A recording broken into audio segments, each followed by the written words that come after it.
അതുകൊണ്ട് എന്തെങ്കിലും ചെയ്ത് യയാ കയാച വിധയാ ബഹുവന്നം പ്രാപ്നുയാത്, എന്തെങ്കിലുമൊക്കെ ചെയ്തിട്ട് കുറെ പണം ഉണ്ടാക്കുക. ഇതിൽ വലിയ അപരാധം നമ്മുടെ ആധ്യാത്മിക പ്രഭാഷകന്മാർ ചെയ്തിട്ടുണ്ട് കേട്ടോ.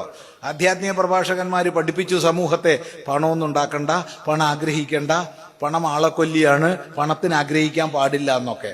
സ്വാമിയാർക്ക് ഇത് കഴിഞ്ഞാൽ ദക്ഷിണ കിട്ടുകയും വേണം. ഇതെന്തൊരു കാപട്യമാണിത്. വേദത്തിലേക്ക് തിരിച്ചു പോവുക.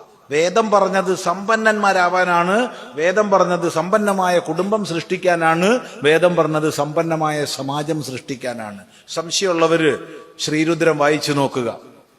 സംശയമുള്ളവര് തൈത്തിരീയ ഉപനിഷത്ത് വായിച്ചു നോക്കുക. അപ്പൊ കാണും. സംശയമുള്ളവര് ഏതെങ്കിലും അമ്പലത്തിൽ പോയി ദൈവങ്ങളുടെ രൂപം നോക്കുക, സർവ്വ ആഭരണങ്ങളോട് കൂടിയിട്ടാ. എത്ര ആഭരണ ഭഗവാനെ, ഇത്രക്കൊക്കെ വേണോന്ന് നമുക്ക് തോന്നിപ്പോവും. അതെ, എന്തിനാ? സമ്പന്നതയാണ്. ചിന്തിക്കുക. പിന്നെ എങ്ങനെ നമ്മൾ തിരിച്ചു പഠിപ്പിക്കുന്നവരായിപ്പോയി. അതുകൊണ്ട് ഓരോരുത്തരും ശ്രദ്ധിക്കുക. ഏതെങ്കിലും ദൈവങ്ങളുടെ പേര് വാതിലിന്റെ മുകളിൽ ഒട്ടിച്ചു വെച്ചാലൊന്നും ഐശ്വര്യം ഉണ്ടാവില്ല.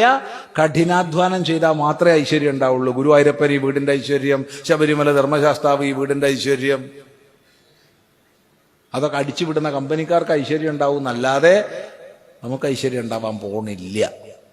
നമുക്ക് ഐശ്വര്യം ഉണ്ടാവണമെങ്കിൽ സൽക്കർമ്മങ്ങൾ ചെയ്യണം, കഠിനമായി അധ്വാനിക്കണം, ബുദ്ധിപൂർവ്വം അധ്വാനിക്കണം.